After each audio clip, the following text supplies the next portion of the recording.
Assalamu alaikum, my dear students. I think you all are well in this critical situation. Today you will come to discuss about narration, and today's topic is about optative sentence. So for your betterment, I will speak in Bangla.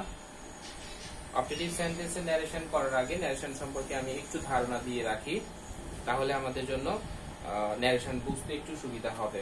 মূলত ন্যারেশনটা কি? Narration মানে হচ্ছে উক্তি। ন্যারেশনটা হচ্ছে উক্তি, মানুষের মুখ নিঃসৃত অর্থবোধক কথাগুলোকে আমরা ন্যারেশন বলি বা উক্তি বলে থাকি। তো এই কথাগুলো আমরা সাধারণত দুভাবে বলতে পারি। একটা হচ্ছে বক্তা সরাসরি তার কথাগুলো বলতে পারে, যেটাকে আমরা বলি ডিরেক্ট স্পিচ। আর বক্তা যদি তার কথাগুলো অন্য কারো মাধ্যমে পরোক্ষভাবে বলে, তাহলে সেটাকে ইনডিরেক্ট স্পিচ বলি। তাহলে ন্যারেশন হচ্ছে আমাদের দুই প্রকার: বক্তার সরাসরি বা প্রত্যক্ষ বা ডিরেক্ট স্পিচ, বক্তার ইনডিরেক্ট বা পরোক্ষ উক্তি। তাহলে সরাসরি যদি কথা বলে সেটাকে আমরা ডিরেক্ট স্পিচ বলবো, আর যদি পরোক্ষভাবে বলে সেটাকে আমরা ইনডিরেক্ট স্পিচ বলবো। তাহলে আমাদের ডিরেক্ট এবং ইনডিরেক্ট স্পিচ, সাধারণত আমাদের পরীক্ষাতে ডিরেক্ট স্পিচ গুলো দেওয়া হয়ে থাকে, আমরা সেটাকে ইনডিরেক্ট স্পিচে রূপান্তর করি। তো ডিরেক্ট স্পিচের মধ্যে আমরা সাধারণত অ্যাসার্টিভ সেন্টেন্স থেকে ইন্টারোগেটিভ, অপটেটিভ, এক্সক্লেমেটরি, ইম্পারেটিভ সেই সেন্টেন্স গুলোকে আমরা পরিবর্তন করে ইনডিরেক্ট করে থাকি। তো আমরা একটা সাধারণত অ্যাসার্টিভ সেন্টেন্স দিয়ে আমি একটু বোঝাই, তারপরে আমরা অপটেটিভ সেন্টেন্সে যাব। যেমন একটা বাক্য লিখি আমি, he said to me I am waiting for you now. এখানে আমরা একটা অ্যাসার্টিভ সেন্টেন্স লিখলাম। এই অ্যাসার্টিভ সেন্টেন্স দিয়ে আমরা পরবর্তীতে অপটেটিভ সেন্টেন্সটা বুঝাবো, যাতে আপনাদের সহজে বিষয়টা বোঝা যায়, বুঝতে পারেন। এখানে আমরা মূলত দুইটা অংশ দেখতে পাচ্ছি, একটা হচ্ছে কমার পূর্বে আর একটা হচ্ছে ইনভার্টেড কমার মধ্যে। সো এই দুইটা ক্লজের মধ্যে আমাদের মূল প্রতিপাদ্য বিষয় হচ্ছে আমাদের রিপোর্টিং ভার্ব, আর হচ্ছে এই পুরো ক্লজটা রিপোর্টেড স্পিচ যেটাকে বলা হয়। এই দুইটা বিষয় নিয়ে আমরা আলোচনা করব। দ্যাট মিন্স আমাকে রিপোর্টিং ভার্ব এবং রিপোর্টেড স্পিচকে ভালোভাবে বুঝতে হবে। এখন আমরা দেখি, যখন আমাদের এখানে অ্যাসার্টিভ সেন্টেন্স আছে, তখন সেড টু এর বদলে আমরা রিপোর্টিং ভার্বটাকে পরিবর্তন করে সাধারণত টোল্ড অথবা কখনো কখনো আমরা সেড টু লিখে থাকি। তাহলে এখানে পরিবর্তনটা হচ্ছে আমার ইনভার্টেড কমার মধ্যে যে বাক্যটা দেওয়া আছে, সেই বাক্যটা কোন টেন্সে আছে। যদি এটা অ্যাসার্টিভ সেন্টেন্স থাকে সেক্ষেত্রে আমরা টোল্ড লিখি, যদি প্রশ্নবোধক হয় আমরা আস্কড লিখি, যদি ইম্পারেটিভ হয় সেখানে আমরা দেখতে হবে ইম্পারেটিভ সেন্টেন্সটা কোন টোনে বলা হয়েছে। যদি অর্ডার করা হয় অর্ডারড লিখবো, যদি রিকোয়েস্ট করা হয় রিকোয়েস্টেড লিখবো। এভাবে বিভিন্ন টোনে আমরা সেড টুর বদলে বিভিন্ন রিপোর্টিং ভার্ব ইউজ করে থাকি। তাহলে অপটেটিভ সেন্টেন্সও সেরকম আমরা লিখবো। গেল আমাদের সেড টু রিপোর্টিং ভার্বের বিষয়টা। এখন আমরা চলে যাই রিপোর্টেড স্পিচে। রিপোর্টেড স্পিচে মূলত অ্যাসার্টিভ সেন্টেন্সে আমরা তিনটা পরিবর্তন করে থাকি: পারসন, টেন্স এবং নৈকট্য সূচক শব্দের পরিবর্তন। চলে যাই আমরা পারসনের পরিবর্তনে।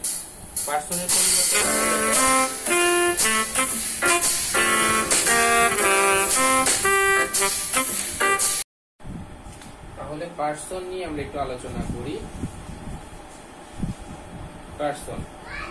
পারসনটা হচ্ছে, আমরা মূলত পারসন জানি তিন প্রকার: first person, second person, third person. তো ফার্স্ট পারসন, যেমন আই হচ্ছে ফার্স্ট পারসন। তো সাধারণত ফার্স্ট পারসন যদি আমাদের থাকে, ফার্স্ট পারসনটা আমাদের হচ্ছে সাবজেক্টের উপর নির্ভর করে পরিবর্তন হয়। তার মানে এক নাম্বার নিয়ম পেলাম আমরা, ফার্স্ট পারসন সাবজেক্ট এর উপর নির্ভর করে, তার মানে সাবজেক্টের উপর ডিপেন্ডেবল, সাবজেক্ট এর উপর নির্ভর করে এটা পরিবর্তন হয়। বিষয়টা হচ্ছে এরকম, যেমন আমি আপনার সাথে কথা বলতেছি, তো কথা বলার সময় যখন আমি বলবো যে আমি মডার্ন হাই স্কুলের শিক্ষক, তাহলে আমি স্পিকারে যখন আমি বলবো তখন কাকে বোঝাচ্ছে? স্বাভাবিকভাবে আমি নিজেকে বোঝাচ্ছি। সেজন্য যখন স্পিকার আই বলতেছে, তার মানে হচ্ছে স্পিকার নিজের কথা বলতেছে। দ্যাটস ওয়াই ফার্স্ট পারসন সবসময় সাবজেক্টকে ধরে, এজন্য ফার্স্ট পারসন সাবজেক্টের উপর নির্ভর করে। এই আইটা তখন এখানে যদি হি থাকে এটা হি হয়ে যাবে, যদি এটা সি থাকে সি হয়ে যাবে, যদি এটা সাবজেক্ট হয়। তাহলে ফার্স্ট পারসন আমরা পাচ্ছি সবসময় সাবজেক্টের উপর নির্ভর করে। 2 নাম্বার নিয়ম, যে যদি সেকেন্ড পারসন থাকে তাহলে সেই সেকেন্ড পারসনটা কার উপর নির্ভর করে? অবশ্যই সেটা অবজেক্টের উপর নির্ভর করে, অবজেক্টের উপর নির্ভর করে পরিবর্তিত হয়। যেমন এখানে আই এর বদলে যদি থাকতো ইউ আর যদি হইতো, তাহলে ইউটা অবশ্যই মি মানে অবজেক্টের উপর নির্ভর করতে। এখানে যদি মি থাকে মি, হিম থাকে হিম, যাই থাকুক হোয়াট এভার, অবজেক্টের উপরে সেকেন্ড পারসনটা নির্ভর করবে। কেন? যদি আমি আপনার সাথে কথা বলি যে তুমি মডার্ন হাই স্কুলের স্টুডেন্ট, তাহলে এখানে তুমি বলতে কাকে বোঝাচ্ছি? নিশ্চয়ই তোমার সাথে কথা বলছি, তোমাকে বোঝাচ্ছি। তার মানে হচ্ছে যখন স্পিকার লিসেনার সাথে কথা বলতে গিয়ে তুমি উল্লেখ করে, তার মানে এই তুমি দ্বারা সে অবজেক্ট মানে যার সাথে কথা বলতেছে তাকে বোঝাচ্ছে। দ্যাটস ওয়াই সেকেন্ড পারসন সবসময় অবজেক্টকে এর উপর নির্ভর করে পরিবর্তন হয়। তারপরে চলে যাচ্ছি থার্ড পারসনের ক্ষেত্রে।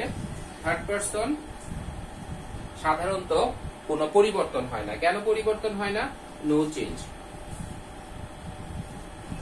পরিবর্তন হয় না তার কারণ হচ্ছে থার্ড পারসন যখন আমি স্পিকার এবং লিসেনার যখন কথা বলে, সাপোজ আমি আপনার সাথে কথা বলতেছি, তো আমি স্পিকার আপনি লিসেনার, তো আমরা দুইজন যখন কথা বলবো কোন একজন তৃতীয় ব্যক্তির পক্ষে বা তৃতীয় ব্যক্তির জন্য কথা বলবো, তখন আমার কাছে সে থার্ড পারসন এবং যে শ্রোতা তার কাছেও সে থার্ড পারসন। এর জন্য থার্ড পারসনের কোনো পরিবর্তন হয় না।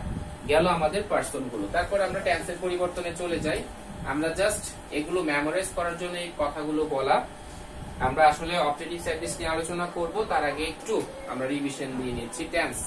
টেন্সের পরিবর্তনটা কি? যে এখানে আমাদের আছে প্রেজেন্ট কন্টিনিউয়াস দেখা যাচ্ছে, I am waiting for you now. এই যে প্রেজেন্ট ইনডিফিনিট প্রেজেন্ট কন্টিনিউয়াস যে টেন্সটা, সেই টেন্সটাকে আমরা পরিবর্তন করে সেটাকে আমরা করে নিব পাস্ট কন্টিনিউয়াস। এটা হয়ে যাবে যদি আমি এটার আনসারটা লিখি যে he told me that, conjunction বসবে that, he was waiting for you, second person me কে ধরে অবজেক্টিভ কেস হয়ে যাবে মি। নাও এর বদলে হবে নৈকট্যসূচক শব্দের পরিবর্তন দেন, যে he told me that he was waiting for me then। তাহলে এখানে দেখতে পাচ্ছি আমরা প্রেজেন্ট কন্টিনিউয়াস হয়ে গেল পাস্ট কন্টিনিউয়াস। তার মানে কি? তার মানে টেন্স গুলো পরিবর্তন হচ্ছে। কখন পরিবর্তন হচ্ছে সেটা আমরা আগে জেনে নিই। এখানে যদি আমাদের পাস্ট টেন্স থাকে, মানে রিপোর্টিং ভার্ব যদি আমাদের পাস্ট টেন্স হয়, তাহলে ভিতরে মানে ইনভার্টেড কমার ভিতরে যে রিপোর্টেড স্পিচ থাকে সেটা টেন্সের পরিবর্তন করতে হবে। আর যদি এটা প্রেজেন্ট টেন্স বা ফিউচার টেন্স হয়, তাহলে ভিতরে টেন্সের পরিবর্তন করতে হবে না, শুধু পার্সন এবং নৈকট্যসূচক শব্দের পরিবর্তন করতে হবে। তাহলে মনে করি আমরা এখানে রিপোর্টিং ভার্বটা আমাদের পাস্ট টেন্সে আছে, তাহলে এখানে যে টেন্সের পরিবর্তন করতে হবে সেই টেন্সের পরিবর্তনটা কিভাবে হয়? কারণ আমাদের তো টেন্সের স্ট্রাকচার টোটাল 12টা আছে। তো আমরা তো এখন জানলাম শুধু প্রেজেন্ট কন্টিনিউয়াস, আরো তো 11টা বাকি আছে। সেই 11টা কিভাবে পরিবর্তন করব আমরা একটু দেখি। যে প্রেজেন্ট ইনডিফিনিট যদি থাকে এখানে ইনভার্টেড কমার মধ্যে প্রেজেন্ট ইনডিফিনিট, তাহলে এটা হয়ে যাবে পাস্ট ইনডিফিনিট। যদি প্রেজেন্ট কন্টিনিউয়াস থাকে তাহলে সেটা হয়ে যাবে পাস্ট কন্টিনিউয়াস। যদি প্রেজেন্ট পারফেক্ট থাকে তাহলে সেটা হয়ে যাবে পাস্ট পারফেক্ট। যদি পাস্ট পারফেক্ট কন্টিনিউয়াস থাকে, প্রেজেন্ট পারফেক্ট কন্টিনিউয়াস থাকে, তাহলে সেটা হয়ে যাবে পাস্ট পারফেক্ট কন্টিনিউয়াস। তার মানে হচ্ছে কি? তার মানে হচ্ছে প্রেজেন্ট গুলো সবগুলা পরিবর্তন হয়ে পাস্ট হয়ে যাবে। আর যদি আমরা পাস্ট টেন্স থাকে তাহলে কি করব? মনে করি আমরা পাস্ট ইনডিফিনিট। এটা হয়ে যাবে কি একটু খেয়াল করি আমরা, পাস্ট ইনডিফিনিটটা হয়ে যাবে পাস্ট পারফেক্ট, পাস্ট কন্টিনিউয়াস হবে পাস্ট পারফেক্ট কন্টিনিউয়াস, আর বাকি দুইটার নো চেঞ্জ, যা আছে তাই হবে। পাস্ট পারফেক্ট থাকবে, পাস্ট পারফেক্ট কন্টিনিউয়াসই থাকবে। এই হচ্ছে আমাদের পাস্ট টেন্সের পরিবর্তন।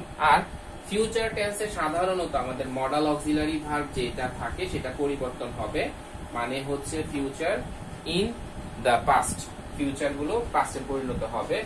আর মডাল অক্সিলারি ভার্ব গুলো সাধারণত হচ্ছে শ্যাল, শুড হবে, তাইলে আমরা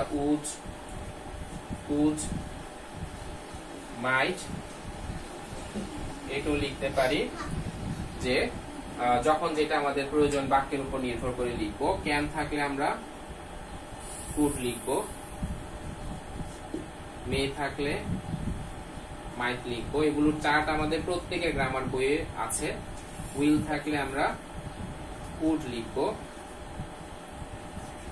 তারপরে হচ্ছে মাস্ট থাকলে আমরা মাস্ট লিখবো অথবা হ্যাড টু লিখবো। এখন কখন মাস্ট কখন হ্যাড টু, যদি কোনো কাজ অবশ্যই করতে হবে, যেমন আমাকে টিচারদেরকে রেসপেক্ট করতে হবে, এটা অবশ্যই বাধ্যতামূলক, সেক্ষেত্রে আমরা মাস্টকে মাস্টই লিখবো।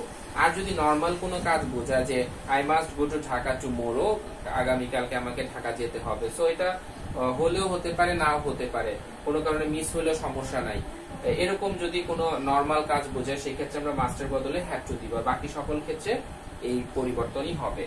আর যদি এরকম থাকে যে কুড দেওয়া আছে প্রশ্নে, তাহলে সেটা কুডই হয়ে যাবে। দ্যাট মিনস আমাদের, আমি বুঝাতে চাচ্ছি ক্যান থাকলে কুড হবে, বাট কুড থাকলে কুডই হবে, মাইট থাকলে মাইটই হবে, উড থাকলে উডই হবে। এই হচ্ছে মডাল অক্সিলারি ভার্বগুলোর পরিবর্তন। আর আমাদের প্রত্যেক বইয়ে, গ্রামার বইয়ে আমাদের একটা চার্ট দেওয়া থাকে নৈকট্য সূচক শব্দের। যেমন আমরা যদি থাকি এরকম হিয়ার, দেয়ার, যদি থাকে নাও, দেন, এরকম কিছু নৈকট্য সূচক শব্দ আছে যেগুলোকে আমরা পরিবর্তন করে দূরবর্তী হয়ে যায়। যেমন নৈকট্য সূচক শব্দগুলো কেন পরিবর্তন হয়, আমি যদি বলি ডিরেক্ট স্পিচে যে আমি এখানে আপনাদেরকে পড়াবো, এই কথাটাই যখন কোনো স্পিকার, লিসেনার এই কথা যখন শেয়ার করতে যাবে, তখন বলবে যে মাহফুজ স্যার বলেছেন, মাহফুজ স্যার নাকি ওইখানে পড়াবে। যেটা আমি বললাম ডিরেক্ট স্পিচে এইখানে, ইনডিরেক্ট এটা সেটা হয়ে গেল ওইখানে। দ্যাট মিনস নৈকট্য সূচক শব্দগুলো তখন দূরবর্তী হয়ে যায় ইনডিরেক্ট স্পিচে। সেজন্য আমরা এই চারটা মুখস্থ করে ফেলবো, যে চারটা আমাদের নৈকট্য সূচক শব্দের যে চারটা আমাদের গ্রামার বই রয়েছে। তাহলে আমি যেটা দেখাতে চাচ্ছিলাম যে অ্যাসার্টিভ সেন্টেন্সের মাধ্যমে আমি অবজেক্টিভটা আর একটু ক্লিয়ার করার জন্য যেটা বুঝাইতে চেয়েছিলাম, যে প্রথমে আমাদের রিপোর্টিং ভার্বের আগে যে সাবজেক্টটা থাকবে তা অ্যাজ ইট ইজ বসবে, সেটুর বদলে টোল বসবে, অবজেক্ট আমাদের মি থাকবে। কনজাংশন হিসেবে অ্যাসার্টিভ সেন্টেন্স আমরা সবসময় দ্যাট বসাবো। তারপরে ভিতরে যে ক্লজটা থাকবে, যে সাবজেক্টটা সেন্টেন্সটা থাকবে, সেটাকে আমরা কি করব, পরিবর্তন করব তিনটা, একটা পারসন, একটা টেন্স, আর একটা হচ্ছে নৈকট্য সূচক শব্দ যদি থাকে তাহলে পরিবর্তন করব। এই হচ্ছে এটার পরিবর্তন। এখন আমরা অবজেক্টিভ সেন্টেন্সে, যেটা আমাদের মূল আলোচ্য বিষয়, সেখানে আমরা একটু চলে যাই। অবজেক্টিভ সেন্টেন্স আমরা জানি যেই বাক্য দ্বারা আশীর্বাদ, তারপরে হচ্ছে দোয়া, কামনা, বাসনা ইত্যাদি প্রকাশ করে, সেটাকে আমরা অবজেক্টিভ সেন্টেন্স বলি। সেক্ষেত্রে ইংরেজিতে আমরা যদি বলি উইশ অথবা প্রে, এই দুইটা দিয়ে আমরা প্রকাশ করতে পারি। এই দুইটা আমরা মনে রাখবো। কেন মনে রাখবো? কারণ হচ্ছে সেড টুর বদলে, রিপোর্টিং ভার্বের বদলে আমরা এই দুইটা শব্দ ব্যবহার করতে হবে। দ্যাট মিনস আমরা যদি একটা অবজেক্টিভ সেন্টেন্স লিখি যে হি said to me, May Allah bless you, inverted comma. তো এখানে আমরা কি পাচ্ছি, যে আল্লাহ আমার উপরে সহায় হোক অথবা আল্লাহ আমার উপরে আশীর্বাদ করুক। তাহলে এই যে দোয়াটা করা হলো, এই দোয়াটার জন্য এটা কি অপারেটিভ সেন্টেন্সে পরিণত হলো। তো অপারেটিভ সেন্টেন্স যদি থাকে, আমরা স্পিকার যা আছে তা লিখবো হি, সেড টুর বদলে আমরা উইশড লিখবো অথবা প্রেড লিখবো, উইশড অথবা প্রেড। কনজাংশন হিসেবে সব সময় আমরা দ্যাট লিখবো। তাহলে কি পাচ্ছি আমরা, ইন কমার আগ পর্যন্ত সাবজেক্ট যা আছে তা লিখবো, রিপোর্টিং ভার্ব উইশড অথবা প্রেড লিখবো, কনজাংশন হিসেবে আমরা দ্যাট লিখবো। ভিতরের বাক্যটা একটু আগে আমরা অ্যাসার্টিভ সেন্টেন্সে 3টা পরিবর্তন পেয়েছি, এখন আমরা 4টা পরিবর্তন করব। 4টা পরিবর্তন সাধারণত আমাদের অবজেক্টিভ সেন্টেন্সে মে দিয়ে আমরা সেন্টেন্সটাকে শুরু করি, এটাকে অ্যাসার্টিভ করে দিতে হবে, এটা হচ্ছে এক্সট্রা। আর সেই বাকি যে পরিবর্তনগুলো যেমন পার্সনের পরিবর্তন, টেন্সের পরিবর্তন, নৈকট্য সূচক শব্দের পরিবর্তন, সেটা আমাদের আগের মতোই থাকবে। শুধুমাত্র বাকি আমরা করব কি, মেয়েটাকে আমরা অক্সিলারি ভার্বটাকে আমরা সাবজেক্টের জায়গায়, সাবজেক্টটাকে আমরা মেয়ের জায়গায়, তার মানে এটাকে অ্যাসার্টিভ সেন্টেন্সে পরিণত করে নিতে হবে। তাহলে এটা যদি আমরা পরিবর্তন করি দেখা যাচ্ছে আল্লাহ, প্রথমে মেয়েটা পরিবর্তিত হয়ে মাইট, তারপর হচ্ছে বাকি অংশ, যেহেতু আমাদের মডাল অক্সিলারি ভার্ব মাইট রয়েছে সেজন্য ভার্বের কোনো পরিবর্তন হবে না, সেটা বেস ফর্মই থাকবে। ব্লেজ ইউ সেকেন্ড পারসন, এটা আমাদের নির্ভর করবে অবজেক্টের উপর, এখানে আছে মি, তাহলে এটা মি হয়ে যাবে। তাহলে হচ্ছে কি, he wished that Allah might bless me. তাহলে আমরা স্ট্রাকচারটা কি পাচ্ছি, আমাদের সাবজেক্ট যা আছে তা লিখবো, সেইটার বদলে আমরা উইশড অথবা প্রেড লিখবো, কনজাংশন হিসেবে সব সময় দ্যাট লিখবো, তারপরে সাবজেক্ট লিখবো, মেয়ের বদলে আমরা মাইট লিখবো, তারপরে মূল ভার্বের প্রেজেন্ট ফর্ম, তারপরে অবজেক্ট লিখবো আমরা, যদি এক্সটেনশন থাকে সেক্ষেত্রে সেটা লিখবো। এই হচ্ছে আমাদের অবজেক্টিভ সেন্টেন্স। সেখানে কখনো কখনো এরকম হতে পারে যে আমাদের সাবজেক্টের ক্ষেত্রে উই থাকতে পারে, যদি আমরা এরকম থাকে তাহলে কি রকম পরিবর্তন করবে, একটু ব্যতিক্রম আছে, আমরা সেটা একটু আলোচনা করে নেই। যদি এরকম থাকে যে দে সেড, তারা বলল, মে আওয়ার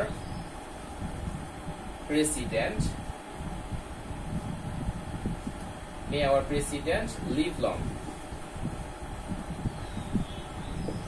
এখন এখানে যদি আমাকে বলা হয়, আমরা জানি তো সাধারণত আওয়ার এটা দ্বারা ফার্স্ট পারসন বোঝাচ্ছে, পসেসিভ কেস বোঝাচ্ছে। So first person possessive case এটা যদি থাকে ফার্স্ট পারসন, তাহলে আমাদের সাধারণত দের উপর নির্ভর করে পরিবর্তন হওয়ার কথা ছিল।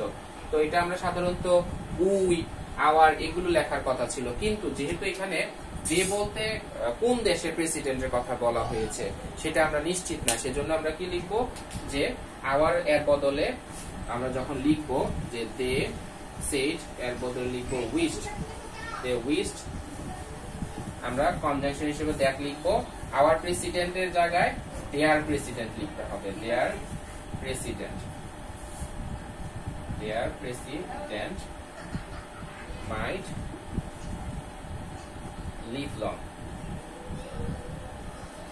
তাহলে কি পাচ্ছি আমরা, যে আমাকে সবসময় মনে রাখতে হবে যে আমার যে পার্সনটা আছে সেটা যদি ফার্স্ট পারসন হয় সাবজেক্টের উপর নির্ভর করে, সেকেন্ড পারসন অবজেক্টের উপরে, থার্ড পারসনের কোনো পরিবর্তন হবে না। এইভাবে আমরা পরিবর্তনগুলো করব, এবং মূলত অবজেক্টিভ সেন্টেন্সে আমাদের 4টা পরিবর্তন হবে, পার্সনের পরিবর্তন, নৈকট্যসূচক শব্দের পরিবর্তন, তারপরে টেন্সের পরিবর্তন, আর হচ্ছে এটাকে অ্যাসার্টিভ সেন্টেন্সে পরিণত করতে হবে। সো আজকে এতটুকু পর্যন্ত রইল। আমরা এই অবজেক্টিভ সেন্টেন্সের অনেকগুলো এক্সারসাইজ বাসায় করব, অবশ্যই করে আমরা এই যে স্ট্রাকচারটা আমরা দিয়েছি সেই স্ট্রাকচারটা ভালোভাবে প্র্যাকটিস করব, যাতে পরীক্ষাতে আমরা সহজে এটাকে উপস্থাপন করতে পারি। পরবর্তীতে আমরা এক্সক্লেমেটরি সেন্টেন্স নিয়ে আগামী ক্লাসে আসব। ততক্ষণ পর্যন্ত সবাই সুস্থ থাকবেন, ভালো থাকবেন। আসসালামু আলাইকুম।